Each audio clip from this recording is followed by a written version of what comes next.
हिमाचल विधानसभा budget सत्र समाप्त। HRTC Volvo bus ने सड़क पर पैदल चल रही महिला को मारी टक्कर। हिमाचल में कोरोना से एक और मौत। हिमाचल में अब किलो के हिसाब से बिकेगा सेब। हिमाचल में लीगल होगी भांग की खेती। 700 मीटर गहरी खाई में गिरा टिप्पर। शिमला के ऐतिहासिक चर्च में मनाया गया गुड फ्राइडे। हिमाचल विधानसभा बजट सत्र का आज समापन हो गया। सत्र के दौरान कुल 16 बैठकें आयोजित की गई। कुल 75 घंटे सदन की कार्यवाही चली। सत्र के अंतिम दिन सदन की कार्यवाही शांतिप्रिय ढंग से चली। सत्ता पक्ष और विपक्ष के बीच सत्र के दौरान काफी नोकझोंक देखने को मिली।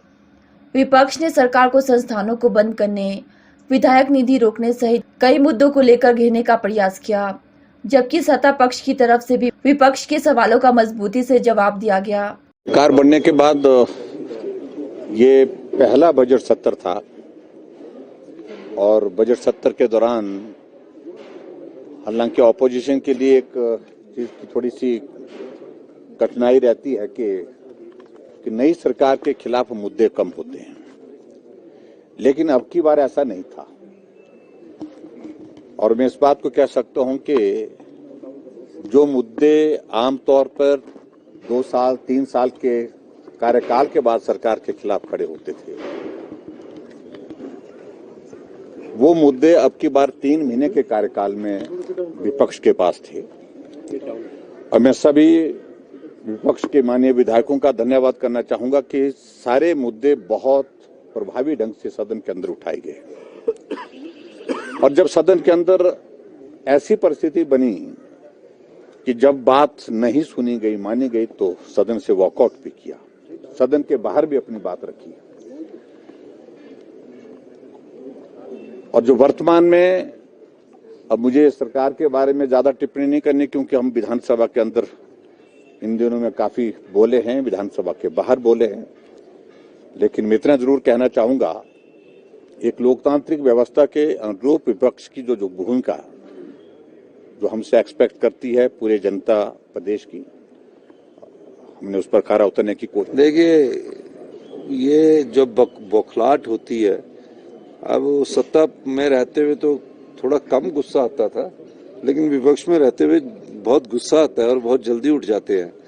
तो मेरा ये मानना है कि कोई ऐसा फैसला हमने हिमाचल प्रदेश के नागरिकों के खिलाफ नहीं लिया। हमने जो भी फैसले लिए हिमाचल की जनता और हिमाचल के भविष्य को देखते हुए लिए। हम ऐसे संस्थान नहीं खोल सकते जहां हम वार्ड वाई के सारे सिविल हॉस्पिटल चलाए, डिस्पेंसरियां चलाए। हमारे मेन हॉस्पिटल खाली हो गया, आईजीएमसी खाली है, जहां अभी आपका टांडा खाली है, नेर चौक खाली है, नाहन के जो। हिमाचल में सड़क हादसे थमने का नाम नहीं ले रहे। मामला कालका शिमला हाईवे पर उपनगर शोगी का है। यहां एक एचआरटीसी की वॉल्वो बस ने सड़क पर पैदल चल रही महिला को टक्कर मार दी। हादसे में महिला की मौत हो गई। मृतक की पहचान 40 वर्षीय गीता के रूप में हुई है। पुलिस ने शव को पोस्टमार्टम के लिए भिजवाया है और साथ ही बस चालक को गिरफ्तार कर आईपीसी की धारा 279, 337 व 304A के तहत मामला दर्ज कर आगामी कार्यवाही शुरू कर दी है। जानकारी के मुताबिक गीता शोगी के पास पैदल चल रही थी। इस दौरान शिमला से चंडीगढ़ की तरफ जा रही एक एचआरटीसी की वॉल्वो बस ने उसे जोरदार टक्कर मार दी। बस की चपेट में आने से महिला बुरी तरह से घायल हुई और अस्पताल पहुंचने से पहले ही उसने दम तोड़ दिया। मामले की पुष्टि शिमला के एसपी संजीव गांधी ने की है। हिमाचल प्रदेश में एक और कोरोना मरीज की मौत हो गई। वहीं पिछले 24 घंटों में प्रदेश में कोरोना के 367 नए मरीज मिले। जिला शिमला में कोरोना संक्रमण से एक व्यक्ति की मौत हुई है। आईजीएमसी अस्पताल शिमला ने कोरोना संक्रमण के बढ़ते मामलों को देखते हुए तैयारियां शुरू कर दी है। हिमाचल में पिछले 4 दिन से रोज कोरोना के 300 से ज्यादा नए मामले सामने आ रही है।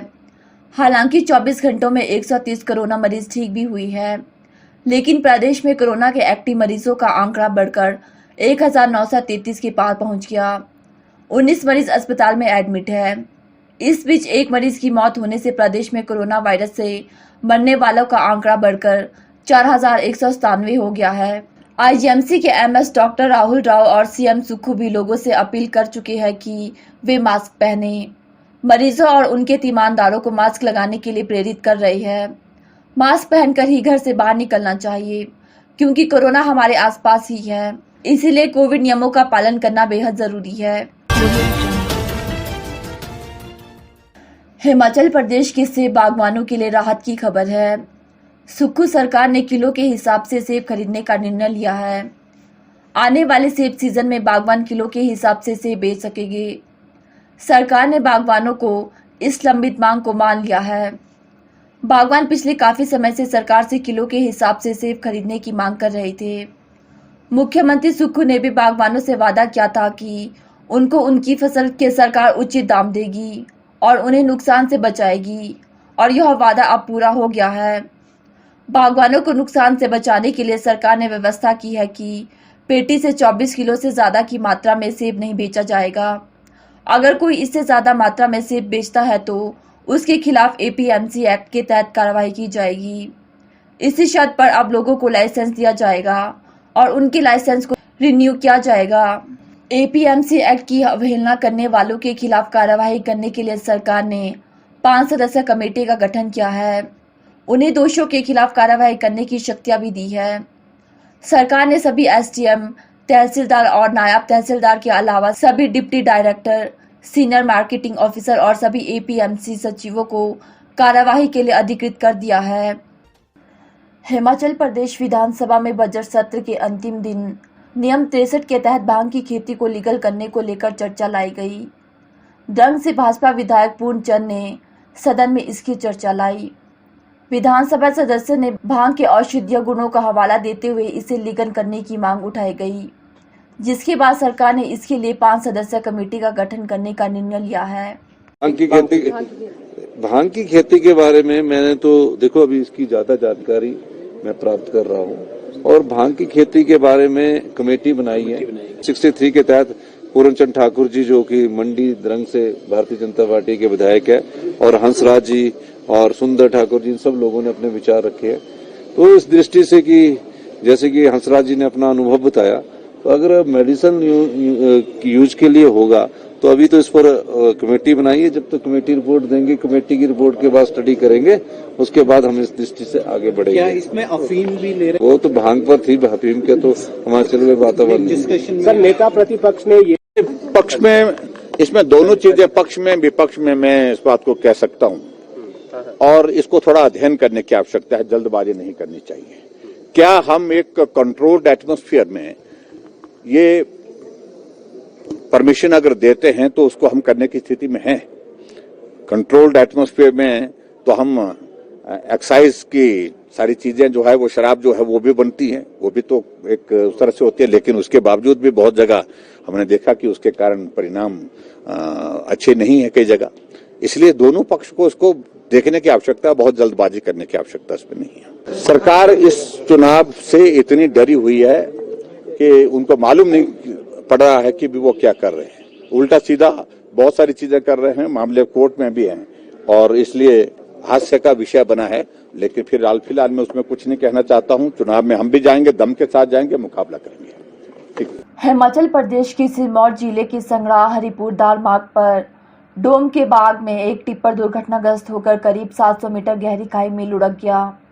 हादसे में टिप्पर सवार एक व्यक्ति की मौके पर ही मौत हो गई, जबकि चालक फरार हो गया। उसकी हालत ठीक बताई जा रही है। हादसा गुरुवार रात करीब 2:30 बजे हुआ, जब डोम के बाग में एक टिप्पर हरिपुर दार जा रहा था। इस दौरान डोम के बाग के पास टिप्पर अनियंत्रित होकर 700 फीट गहरी खाई में जा गिरा। संगड़ाह थाना के कार्यवाहक थाना प्रभारी ने बताया कि शव को खाई से बाहर निकाल लिया गया है। फिलहाल हादसे के कारणों का पता लगाया जा रहा है। उन्होंने कहा कि मृतक का पोस्टमार्टम करवाकर शव परिजनों को सौंप दिया गया है। पुलिस का कहना है कि चालक मौके से फरार है। स्थानीय लोगों के अनुसार चालक की हालत सही बताई जा रही है। उधर प्रशासन की ओर से तहसीलदार संगड़ाह ने मृतक के आश्रितों को 25,000 की फौरी राहत प्रदान की है। रिच मैदान पर स्थित क्राइस्ट चर्च में शुक्रवार को गुड फ्राइडे मनाया गया।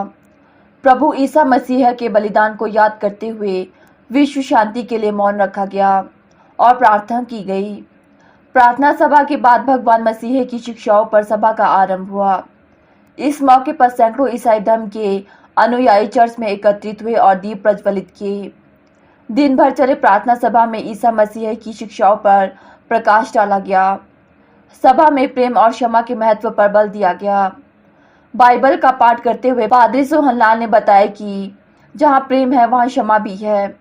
हमें प्रभु मसीह की तरह प्यार की भावना रखते हुए किसी से नफरत नहीं करनी चाहिए।